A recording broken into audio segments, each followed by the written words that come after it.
पैसे का दर्द। सोनू अभी भी 1 रुपए का सिक्का लिए हलवाई की दुकान पर खड़ा था। उसके सामने शीशे के शोकेस में रंग बिरंगी मिठाइयाँ लगी हुई थी। साथ ही बराबर में गरम गरम जलेबी चाशनी में डाली जा रही थी, जिसकी महक माहौल को और भी मज़ेदार बना रही थी। सोनू हलवाई चंदन को गौर से देख रहा था। तभी चंदन फिर से बोला, अबे, तुझे समझ नहीं आया कि 1 रुपए में कुछ नहीं आता? जा, कम से कम 10 रुपए लेकर आ। सोनू यह सुनकर थोड़ा उदास हो गया। फिर बोला, भैया, कोई काम बता दो, मैं कर दूंगा। साफ सफाई का, बर्तन मांजने का, लेकिन कुछ खाने को दे दो, बहुत भूख लगी है। चंदन ने एक नज़र सोनू को ऊपर से नीचे तक देखा। अबे, तू क्या काम करेगा? बीतता सा तो है। किसी ने देख लिया तो दुकान बंद हो जाएगी। चल, भाग यहाँ से। चंदन अपने नौकरों को डांटकर जल्दी जल्दी काम करने के लिए कह रहा था। पूरे जिले में चंदन हलवाई के समोसे और जलेबी मशहूर थी। सुबह दुकान खुलते ही ग्राहकों का तांता लग जाता है। सोनू वहां से जरा दूर हटकर एक बिजली के खंभे के साथ खड़ा हो गया। सोनू एक फटी सी निक्कर, एक टी शर्ट पहले अभी भी ललचाई नजरों से उधर ही देख रहा था। सोनू ने एक बार फिर से अपनी मुट्ठी में बंद सिक्के को देखा। फिर वह सोचने लगा कि शायद आज भूखे ही रहना पड़ेगा, लेकिन किस्मत को कुछ और ही मंजूर था। चंदन का नौकर समोसों से भरी परात लेकर दुकान में घुस रहा था। तभी 2 समोसे नीचे गिर गए। चंदन उस पर जोर से चिल्लाया, अबे, दिखाई नहीं देता? देख कर काम कर। चल, उठा इन्हें, नहीं तो पैर में आएंगे। नौकर ने जल्दी से समोसे की परात रख दी। जहां बेचने वाले के चारों ओर लोग झुंड लगाकर खड़े थे और समोसों का इंतजार कर रहे थे। उसने जल्दी से दोनों समोसे उठाए। शायद दुकान पर कोई नहीं होता तो चंदन कह देता कि इन्हें वापस परात में डाल दे, लेकिन ग्राहकों के सामने ऐसा नहीं कर सकता था।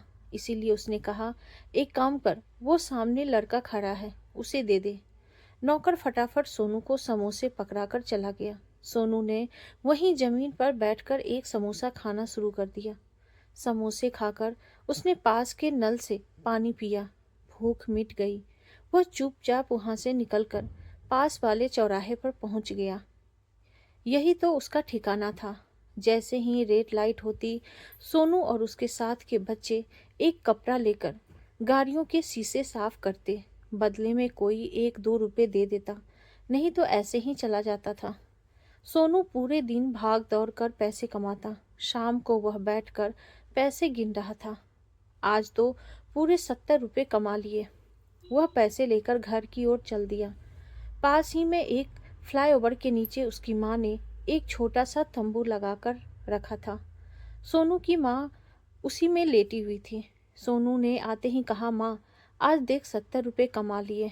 ला, अपना दवाई का पर्चा दे, मैं जल्दी से तेरी खांसी की दवा ले आता हूँ।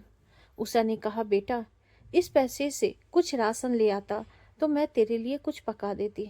सोनू बिना कुछ बोले खुद ही पर्चा ढूंढने लगा। पर्चा मिलते ही वह तंबू से बाहर जाते हुए बोला, तेरी दवाई लाता हूँ।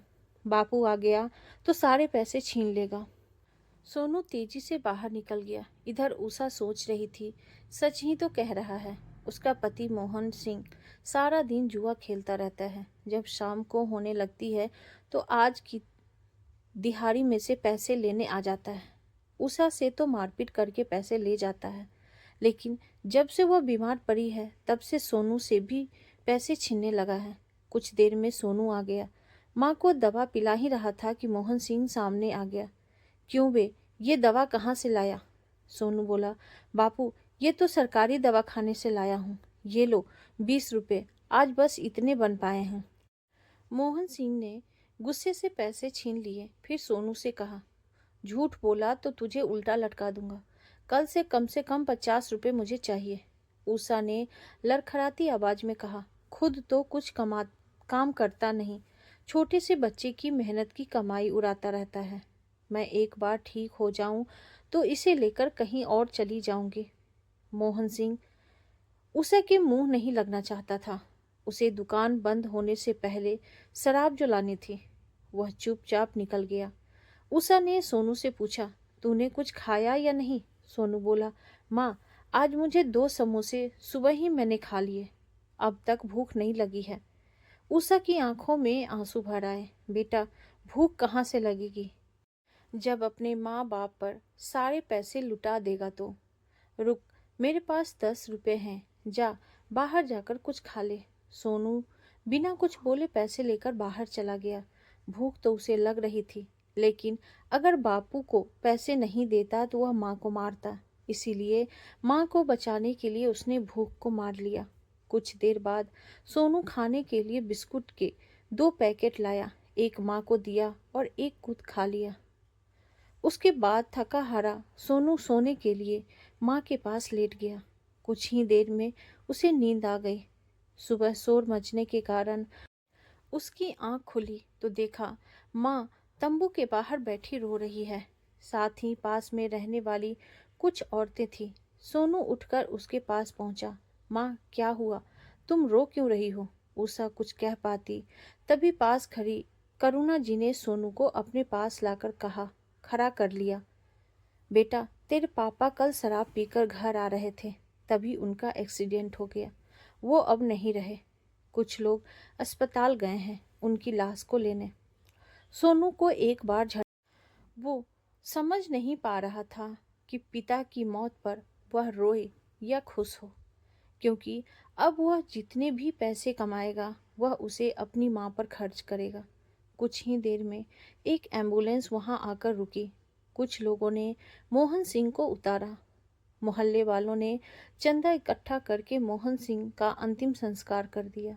शाम तक सब अपने घर वापस आ गए। सोनू एक कोने में बैठा था। उषा अभी भी रो रही थी। सबके जाने के बाद सोनू ने कहा, माँ, अब बस भी करो, तुम्हारी तबीयत खराब हो जाएगी। उषा ने सोनू को अपनी गोद में बिठाया, प्यार से उसके सिर पर हाथ फेरा और कहा, भगवान ने तेरे सिर से पिता का साया छीन लिया। सोनू बोला, अब हम चैन से रह सकेंगे माँ, अब कोई हमारे पैसे नहीं छीनेगा। पिता से तो हमें हमेशा एक ही चीज मिली है, वो है पैसे का दर्द। अब तुम्हारा ढंग से इलाज होगा। आज से इस पैसे के दर्द से छुटकारा मिला। अब हमारा पैसा हमारा होगा।